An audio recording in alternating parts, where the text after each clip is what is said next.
আমাদের স্টুডিওতে অতিথি আছেন। আমরা চলে যেতে চাই সরাসরি তার কাছে। ভাই আসসালামু আলাইকুম। ওয়ালাইকুম আসসালাম। কেমন আছেন আপনি? আছি আলহামদুলিল্লাহ, ভালো। আচ্ছা, মারুফ ভাই আমাদের সাথে আজকে আছেন। এর পূর্বে মারুফ ভাই আমাদের স্টুডিওতে এসেছিলেন। আমরা মারুফ ভাইয়ের কাছে আজকে কোন ঘটনা শুনবো?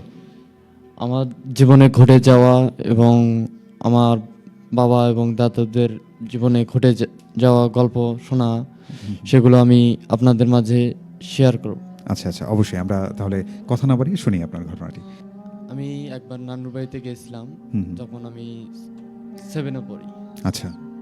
6-এ বা 7-এ পড়ি। এতে হুম। নানুর বাড়ি থেকে আসার সময় হুম। অনেকক্ষণ দাঁড়ায় থাকতে থাকতে হুম। গাড়ি পাচ্ছিলাম না।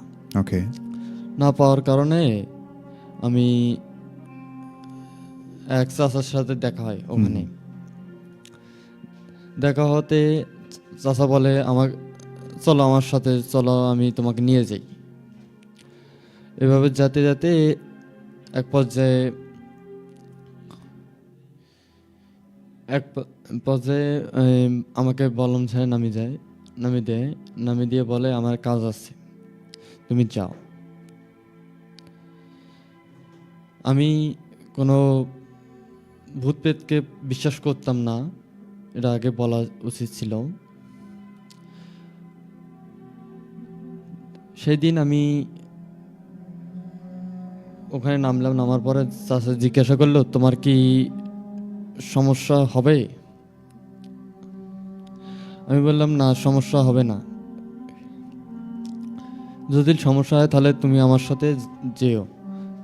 আমি বললাম, না, সমস্যা হবে না, আপনি আপনার কাজটা করেন, আমি যাচ্ছি। সেই দিন বাংলাদেশ আর ইংল্যান্ডের খেলা হচ্ছিল। বাঁকা পথে গেলে 15 মিনিটের মতো লাগে আমার বাড়ির যেতে, আর সোজা পথে গেলে 20 থেকে 25 মিনিট লাগে। এই জন্য বাঁকা পথে যাচ্ছিলাম।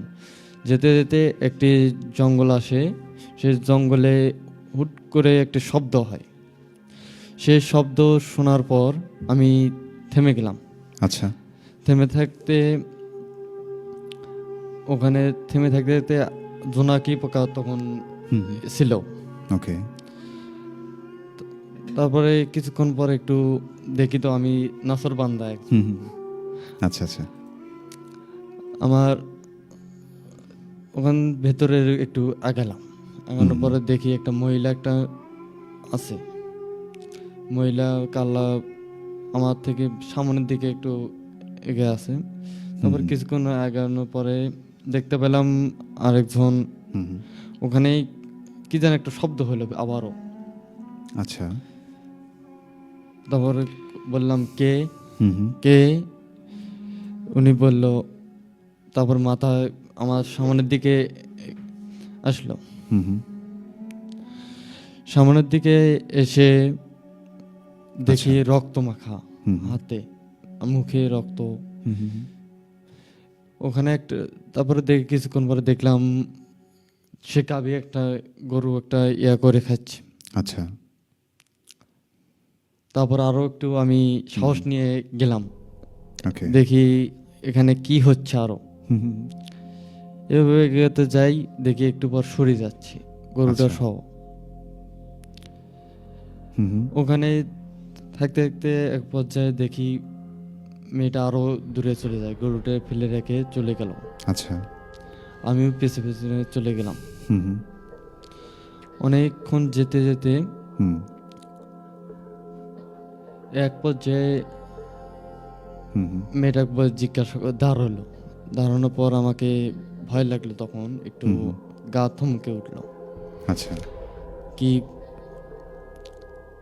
ওই সময় তখন মনে হলো খেলাটা মিস করতেছি, এই অবস্থা মনে হলো। আচ্ছা আচ্ছা। বাংলাদেশের ইংল্যান্ডের খেলা তখন। এর কারণে আমি ওটাও ভাবি, আবার হলো ভূতের একটু দেখি, আরশি বলে ওটা নাকি। ওইগুলো বিশ্বাস ছিল না, তারপরও আমি গেছিলাম। আচ্ছা। এক পর্যায়ে দেখলাম ফির আরেকটা মহিলা, হুম হুম। সে মহিলাটা কি জানি একটা শব্দ করে আচ্ছা। মাংস খাচ্ছে। হুম হুম। মাংস ওকে। খাবার পর সেখান থেকে আমি হুম বেরিয়ে আসলাম ওই জঙ্গল থেকে। হুম হুম। বেরোতে চেষ্টা করতেছি কিন্তু বেরোতে পারছি না। আচ্ছা।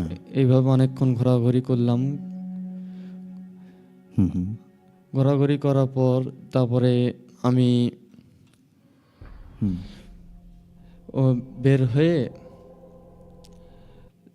প্রায় একটা সাদা শাড়ি পরা হুম বড় একটা মহিলা একটা এসে সামনে এসে বলল, তুই কি চাস?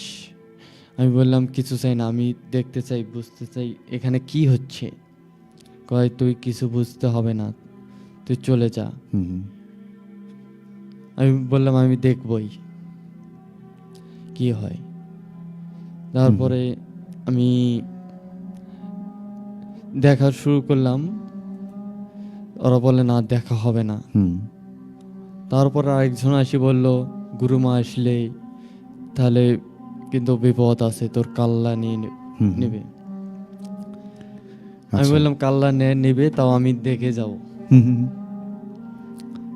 কয়, তুই সহ্য করতে পারবি না। হুম। এক পর্যায়ে আমি ওখানে থাকলাম আচ্ছা। দেখার জন্য, নাসর বান্দার মতো ওখানে রয়ে গেলাম। আচ্ছা। সে ওখানে যখন দেখলাম আরো অনেকজন আসতেছে, ভয় আরো লাগা শুরু হলো। হুম হুম। মাংস এমন ভাবে খাচ্ছে, এমন ভাবে ইয়া করতেছে, যাতে আমার ভয়টা লেগে গেল আরো বেশি। হুম। কি যেন হয়, এভাবে ভয় লাগতে লাগতে এক পর্যায়ে আমার ওখানে হুম। জ্ঞান হারিয়ে যায়। হুম। পরের দিন আমাকে খোঁজাখুঁজি করে। আচ্ছা। ওই সময় নানু বাড়িতে ফোনের ইয়া করে, ফোন ছিল না তো তেমন। খোঁজাখুঁজি করে, খোঁজাখুঁজি করে আমাকে না পাওয়াতে পরের দিন, একদিন পরে দুপুরের দিকে সম্ভবত আমাকে নাকি খুঁজে পাইছে জঙ্গলের ভিতরে। আমাদের যে রাস্তা দিয়ে আসছিলাম ওই রাস্তায় পড়ে আস। হুম। সেখানে থেকে আমাকে এক হুজুর, হুজুর বলা হয়, ওই কবিরাজ বা হুজুর, ওনাকে নাকি ডেকে নিয়ে এসে সে আমাকে হুম। ঝাড়ফুঁক করে। হুম। সে ঝাড়ফুঁকে আমার কিছু হচ্ছিল না, ভালো হওয়ার মতো হচ্ছিল না। সে কারণে আমাকে আবারও অন্য একটা হুজুরের কাছে নিয়ে যায়, পানি ভরা দেয়, আমি সেগুলো খাই। খেয়ে অনেক হুম। কিছুদিন ফির ভালো থাকি। ভালো আচ্ছা। থাকার পর আবারও কিছুদিন পর আবারও একদিন হুট করে ঘরের ভিতর থেকে একা একা চলে যাচ্ছে অন্যদিকে। হুম। তখন রাত কয়টা বাজছে সেটা বলা যাচ্ছে না। রাত তখন মনে হয় সম্ভবত আমার শোনা মতে 1টা বাজ। আচ্ছা। সেই 1টার দিকে আমি বিভিন্ন জঙ্গলে যাই, হুম হুম। যে দেখি অনেক কিছু মনে হয় আমাকে সাপের মতো হয়ে আসতেছে। আচ্ছা। তারপরে বা একবার বাঘের মতো, ইয়ার মতো, বিড়ালের মতো হুম। এসে এসে মানে ভয় দেখাচ্ছে। হুম হুম। তখনই বিশ্বাস করলাম হয়তো ভূত আছে। হুম হুম। এর আগে বলেছি ভূত আমি বিশ্বাস বা ভয় আমার মধ্যে ছিল না। আচ্ছা। তখনই আমি ওই দিন ওইভাবে ঘোরাঘুরি করলাম একা একাই। আচ্ছা। আমি নিজে ঘুরতেছি সেটা আমি নিজেও বলতে পারছি না, হুম। এটা আমি ফ্যামিলি বললো। আচ্ছা। এরপরে আমি ওখান থেকে আমাকে পরের দিন সকালবেলায় হুম। নিয়ে আসা হলো। নিয়ে আসার পরে আমার ওই হুজুরকে ডাকা হলো, হুম। ডেকে বলল ও যে একা একাই ফিরে আবার যাচ্ছে, এটা কি কারণে হচ্ছে। হুম। হুম।